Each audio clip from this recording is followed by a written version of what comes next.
Hello, good morning बेटा।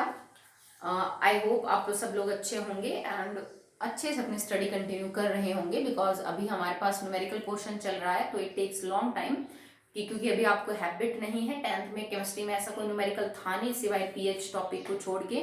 सो अभी habit डाल लीजिए आप। अगले जो भी 2-3 चैप्टर आएंगे उन सब में न्यूमेरिकल्स हैं और अभी आपके पास टाइम है। जैसा मैंने आपको लास्ट टाइम भी बोला था, आप आराम से प्रैक्टिस कर सकते हैं। अगर हम क्लास में होते तो मे बी हम 3 या 4 दिन नहीं लगाते न्यूमेरिकल्स के लिए, बट अभी 2-3 दिन से कॉन्टिन्यूस आपका न्यूमेरिकल बेस्ड पोर्शन ही चल रहा है ऑन द कंसंट्रेशन टर्म्स। तो मैंने आपके लिए 5 या 6 न्यूमेरिकल छोड़े थे जो कि अनसॉल्व थे, मोल फ्रैक्शन, मोलैलिटी, नॉर्मेलिटी पे मैंने देखे। वो सिंपल ही थे, कुछ उसमें अलग नहीं पूछ रखा था। सो मेरे हिसाब से आप कर लोगे, कोई दिक्कत नहीं आएगी। फिर भी प्रॉब्लम हो तो आप पूछ लेना। ओके, चलिए तो अब हम नेक्स्ट टॉपिक स्टार्ट कर रहे हैं फर्स्ट चैप्टर के अंदर, that is percentage composition from formula. किसी भी एलिमेंट की परसेंटेज निकालना बाय मास क्या है किसी गिवन कंपाउंड में। ठीक है, तो होता है क्या, जैसे मैं तुमसे ये कह दूं बेटा कैल्शियम कार्बोनेट है, बताओ कैल्शियम कार्बोनेट में कैल्शियम कितने परसेंट है, कार्बन कितने परसेंट है और जो आपका ऑक्सीजन है वो कितने परसेंट है बाय मास। ठीक है, तो किसी भी कंपाउंड में किसी एलिमेंट की कंपोजिशन मास परसेंट निकालना कैसे आप सीखोगे। ठीक है, तो इसका सिंपल सा फॉर्मूला होता है बेटा, परसेंटेज ऑफ एलिमेंट, किसी भी एलिमेंट की परसेंटेज किसी कंपाउंड में क्या होती है, that is equal to number of parts by mass, number of parts by mass of element divided by the molecular mass of compound and multiply by 100. Okay, ठीक है, तो सिंपल फॉर्मूला है आपका। ऐसा कोई बड़ा फॉर्मूला नहीं है बेटा जो आपको याद रखना पड़े, सिंपल सी बात है। जब भी आप परसेंटेज की बात करते हो इसका मतलब आउट ऑफ 100। तो हम आपसे ये कह रहे हैं कि आप किसी भी कंपाउंड का अगर आपके पास 100 ग्राम हो तो उस 100 ग्राम के अंदर कितने ग्राम एक्चुअली में आपका एक एलिमेंट, दूसरा कितने ग्राम और तीसरा कितने ग्राम होगा। ठीक है, परसेंटेज किसी भी एलिमेंट की बाय मास कैसे निकालोगे, उस एलिमेंट का number of parts by mass of that element, कि वो एलिमेंट अपना कितना हिस्सा दे रहा है उस कंपाउंड के टोटल मास में, divided by the molecular mass of compound और मल्टीप्लाई बाय द 100। मैं एक आपको सिंपल समझाती हूँ, देखिए जैसे वाटर है। अगर मैं आपसे ये कहूं कि पानी के फॉर्मूले में हाइड्रोजन परसेंटेज बाय मास कितना है और ऑक्सीजन परसेंटेज बाय मास कितना, आप कैसे निकालोगे। तो देखो, हाइड्रोजन टोटल मॉलिक्यूलर मास हो गया पानी का 18 में से हाइड्रोजन की वजह से हाइड्रोजन 2 कंट्रीब्यूट कर रहा है और ऑक्सीजन कर रहा है 16, मतलब टोटल 18 में से 2 जो है वो हाइड्रोजन का है और 16 ऑक्सीजन का है। तो हाइड्रोजन की परसेंटेज बाय मास क्या हुई, 2/18 गुणा में 100, और ऑक्सीजन की कितनी होगी, 16/18 गुणा में 100।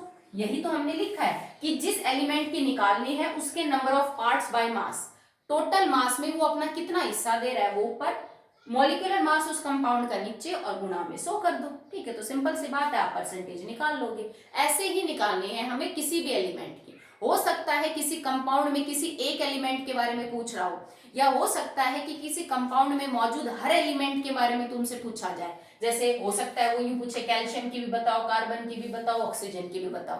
तो सिंपल है, टोटल मॉलिक्यूलर मास निकाल लो, फिर जिसकी भी परसेंटेज कंपोजिशन पूछता है उस कंपाउंड में वो एलिमेंट कितना मास कंट्रीब्यूट कर रहा है वो ऊपर, नीचे टोटल मॉलिक्यूलर मास और मल्टीप्लाई बाय 100। ठीक है, तो आप ये पता कर सकते हो कि अगर ये कंपाउंड मेरे पास 100 ग्राम हो तो उस 100 ग्राम में ये एलिमेंट कितने ग्राम होगा, ये एलिमेंट कितने ग्राम होगा और ये एलिमेंट कितने ग्राम होगा। ओके, चलिए आप जैसे इसको सॉल्व करके आप इनका आंसर निकाल के देख सकते हैं। ठीक है, तो डायरेक्ट इसके न्यूमेरिकल है, इसमें ऐसी कोई थ्योरी तो है नहीं एंड इट इज सिंपल, आप आराम से कर सकते हैं। तो हम 2-4 न्यूमेरिकल प्रैक्टिस करते हैं फिर आपको समझ आ जाएगा। ये न्यूमेरिकल आते हैं बेटा एग्जाम में, 3 नंबर का न्यूमेरिकल आता है। जैसे मान लो तुम्हें ये कंपाउंड दे रखा हो मैग्नीशियम सल्फेट, और मैं आपसे ये कहूं इस कंपाउंड में मुझे मैग्नीशियम, सल्फर और ऑक्सीजन तीनों का परसेंटेज बाय मास बताओ।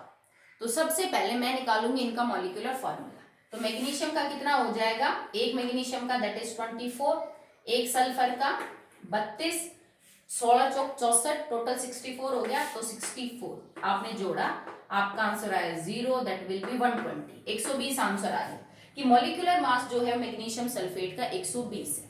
अब अगर मुझे मैग्नीशियम की परसेंटेज निकालनी है तो 120 में मैग्नीशियम अपना कितना हिस्सा दे रहा है 24, तो मैंने लिखा 24/120 गुणा में 100।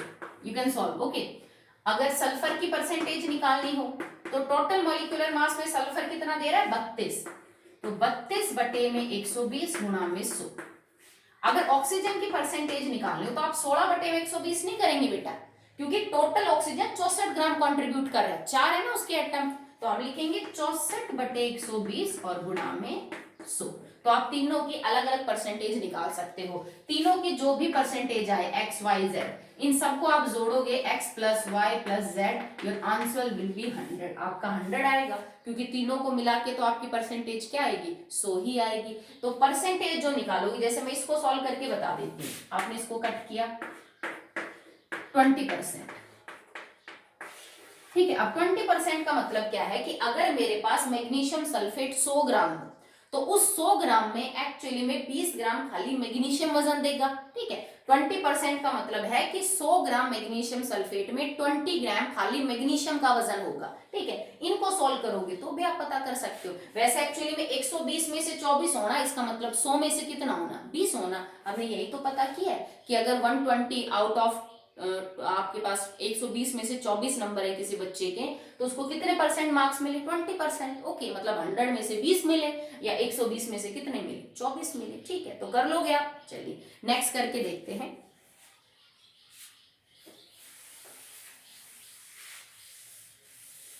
जैसे आपके पास कंपाउंड दे रखा आपको, that is blue vitriol copper sulphate dot 5H2, और आपसे ये पूछे बेटा जो वाटर ऑफ क्रिस्टलाइजेशन है ना इस कंपाउंड में, उसकी परसेंटेज बाय मास बताओ। तो वाटर ऑफ क्रिस्टलाइजेशन किसको बोलते हैं, इसको।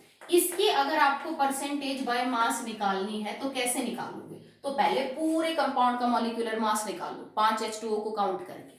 तो एक पानी का होता है 18 गुणा में 5, तो ये तो टोटल 90 हो गया आपका 5H2O का।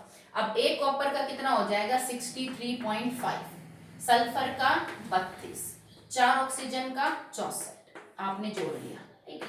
5 दैट विल बी 6 और 3 9, 159.5। अब देखो इसको इग्नोर नहीं करना, 0.5 की जगह मैडम हम तो इसको ऑलमोस्ट 160 ले लेंगे, फिर वो आंसर भी परसेंटेज भी ऑलमोस्ट आएगी, तो आप एग्जैक्टली लेके चलेंगे कि कॉपर सल्फेट का हो गया 159.5, 5H2O का जोड़े तो इसमें हम 90 को और जोड़ देंगे, तो आपका आंसर आ जाएगा that will B,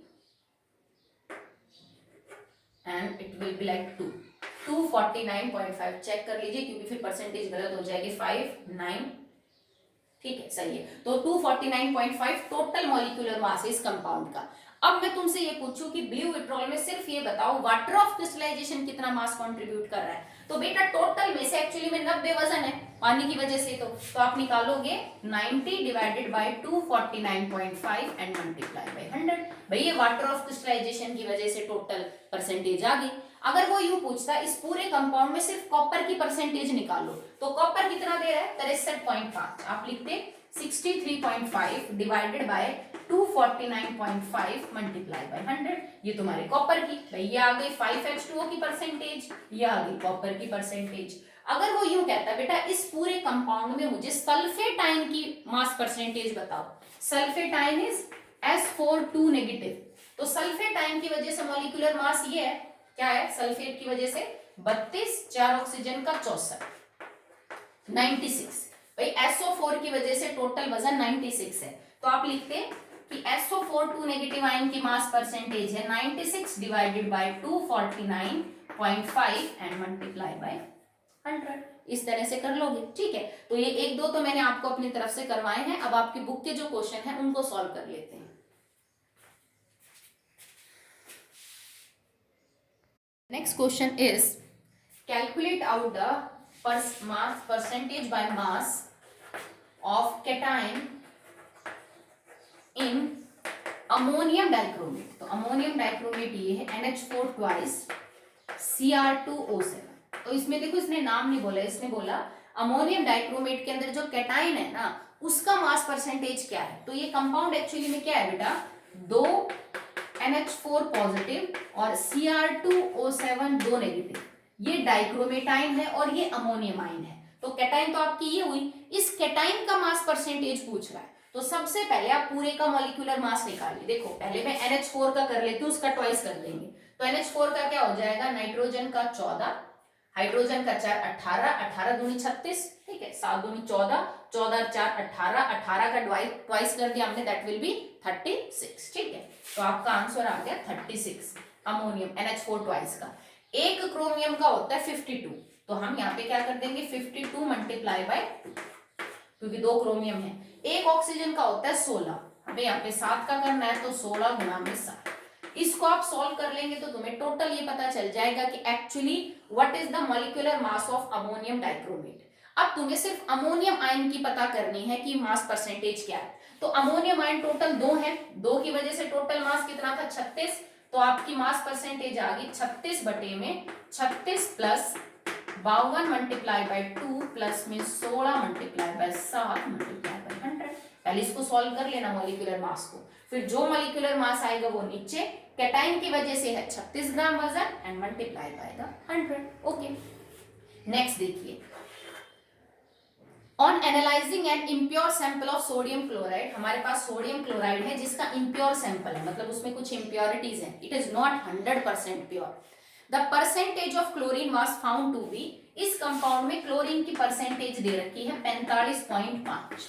okay, what is the percentage of pure sodium chloride in the sample, तो आपको ये बताना है कि कितना परसेंट प्योर है, भाई कितनी इंप्योरिटीज है, कितने परसेंट और कितना परसेंट NaCl है। तो देखो सबसे पहले आप ये मान के निकालो कि अगर नमक प्योर हो तो उसमें क्लोरीन की परसेंटेज कितनी हो।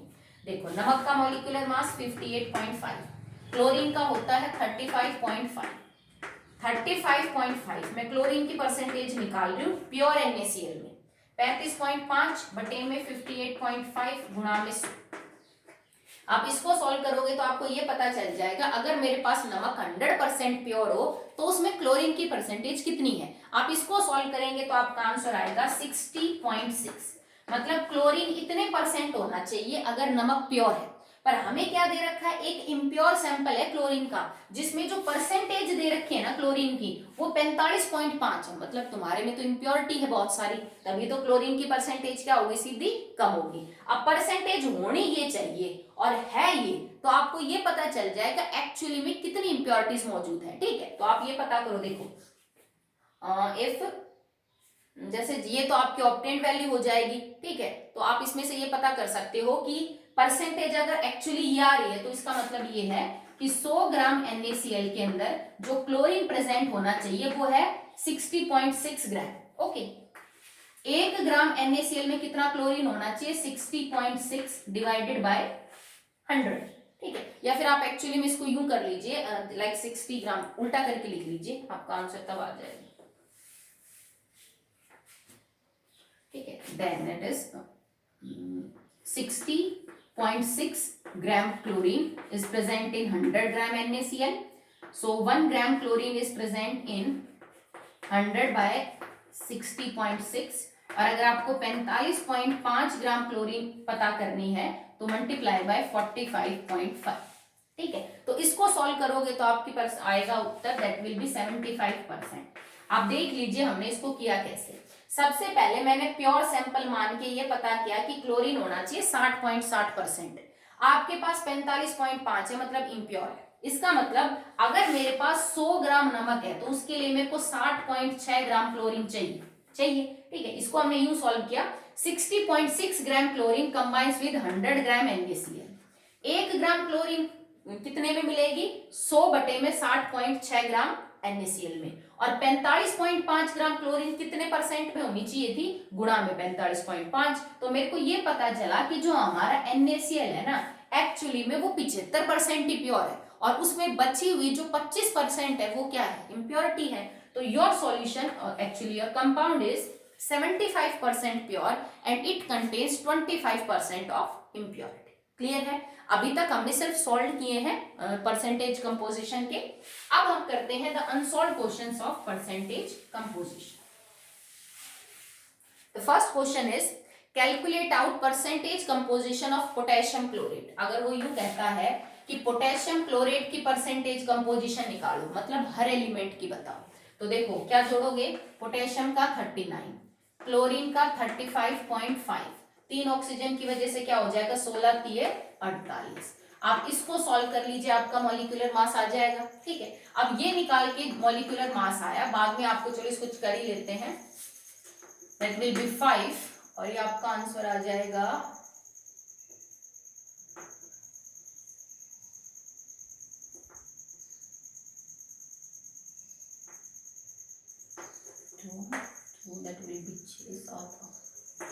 122.5 आएगा आपका KClO3 का जो मॉलिक्यूलर मास है वो। In this case, you have to calculate out the percentage of potassium, chlorine and oxygen. So potassium की वजह से 39. So potassium की percentage 39 divided by 122.5 multiply by 100. Chlorine की percentage 35.5 बटे 122.5 गुणा में 100. ऑक्सीजन की 48 बटे 122.5 और गुणा में 100. ठीक है, नेक्स्ट है calculate the percentage of SO4 2 negative ion and H2O in the मोहर सॉल्ट फॉर्मूला। आपके पास एक सॉल्ट है, आपने इसको 10th में पढ़ा था, it is actually FeSO4 dot NH4 twice SO4 6H2। ठीक है, आपको मोहर सॉल्ट का फॉर्मूला दे रखा है FeSO4 NH4 twice SO4 dot 6H2। आपको इसमें एक तो पानी की वजह से परसेंटेज कंपोजिशन क्या है बाय मास वो निकालनी है, और एक सल्फेट आयन की वजह से निकालनी है। पर याद रखना सल्फेट आयन तुम्हारे पास 2 बार है, तो डबल आपको इसको ट्वाइस करना पड़ेगा मास को। तो सबका मास जोड़ते चले, आयरन का 52, एक सल्फर का 32, 4 ऑक्सीजन का 48। अब देखो अमोनियम को ट्वाइस कर देते हैं, 14 और 4 18, 18 और 2 36, इस सल्फर का 32 और इस ऑक्सीजन का 16 चौक 64 आएगा बेटा, 64, और यहाँ पे भी 64। आप इस पूरे और प्लस में 6H2, 6 की जगह क्या हो जाएगा 18 मल्टीप्लाई बाय 6। ओके, एक का 18 है, तो आप इस पूरे को सॉल्व करेंगे तो जो तुम्हारा कंबाइंड मॉलिक्यूलर मास आएगा दैट विल बी 392। सारे को जोड़ के पूरा मास आएगा 392 ग्राम पर मोल इसका पूरे का। अब ये कह रहा है कि इसमें से ये बताओ कि पानी के मॉलिक्यूल की वजह से परसेंटेज कंपोजिशन क्या है। तो बेटा पानी के मॉलिक्यूल टोटल कितना मास कंट्रीब्यूट कर रहे हैं, 18 मल्टीप्लाई बाय 6। तो लिखोगे वाटर के लिए परसेंटेज क्या है by mass, 18 multiply by 6 divided by 392 गुणा में 100। क्लियर है। पूछ रहा है कि सल्फेट आयन की वजह से कितना है, तो बेटा सल्फेट आयन 2 है। एक सल्फेट आयन की वजह से मास क्या होता है 32 प्लस में 64, तो आप कर दो 2 गुणा में 32 plus 64, total 2 SO4 2 negative ion है, टोटल मॉलिक्यूलर मास 392 और गुणा में क्या हो गया बेटा 100। तो ये तुम्हारी सल्फेट आयन की परसेंटेज बाय मास। कुछ नहीं, बड़ा सिंपल है, मॉलिक्यूलर फॉर्मूला गलत नहीं होना चाहिए। अगर तुमने 91 भी कर दिया 92 की जगह तो भी परसेंटेज गलत है। ठीक है, फिर नंबर कटेंगे। तो मास केयरफुली आपको जोड़ना है, कैलकुलेट आउट करना है, देन तो फिर खाली डिवाइड और मल्टीप्लाई है, इसके अलावा और कुछ भी नहीं। कर लोगे आप। ठीक है, अगला देखिए।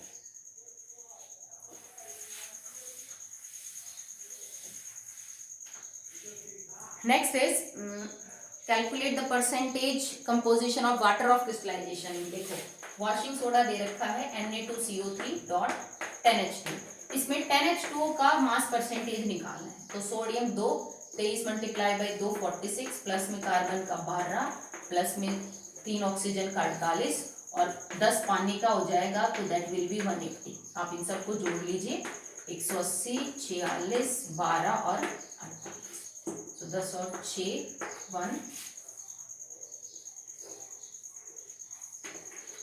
2। ठीक है, 286 आपका मॉलिक्यूलर मास है total sodium carbonate dot 10H2O का। पर इसमें सिर्फ वाटर ऑफ क्रिस्टलाइजेशन का निकालना है, तो आप लिखोगे 10 गुणा में 18 180, 180 बटे में 286 और गुणा में क्या हो जाएगा बेटा 100। तो ये वॉशिंग सोडा में वाटर ऑफ क्रिस्टलाइजेशन का कितना परसेंटेज बाय मास है वो आपका निकल आएगा। ओके, नेक्स्ट है calculate the percentage composition of carbon hydrogen and oxygen in ethanol. भाई इथेनॉल का फॉर्मूला C2H5OH।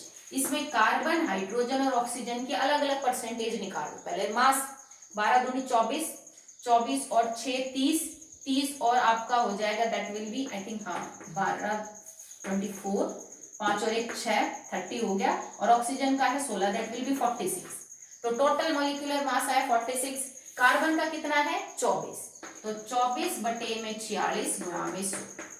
हाइड्रोजन का कितना है 6, 6/46 गुणा में 100। ऑक्सीजन का कितना है 16, 16/46 गुणा में 100 निकाल लोगे, ठीक है।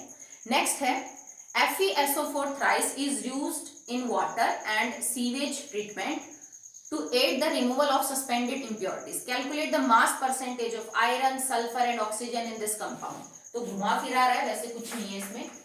Fe2SO4 thrice के अंदर आयरन, सल्फर और ऑक्सीजन की परसेंटेज करो पता। तो सबसे पहले तो इसका मॉलिक्यूलर मास निकालेंगे।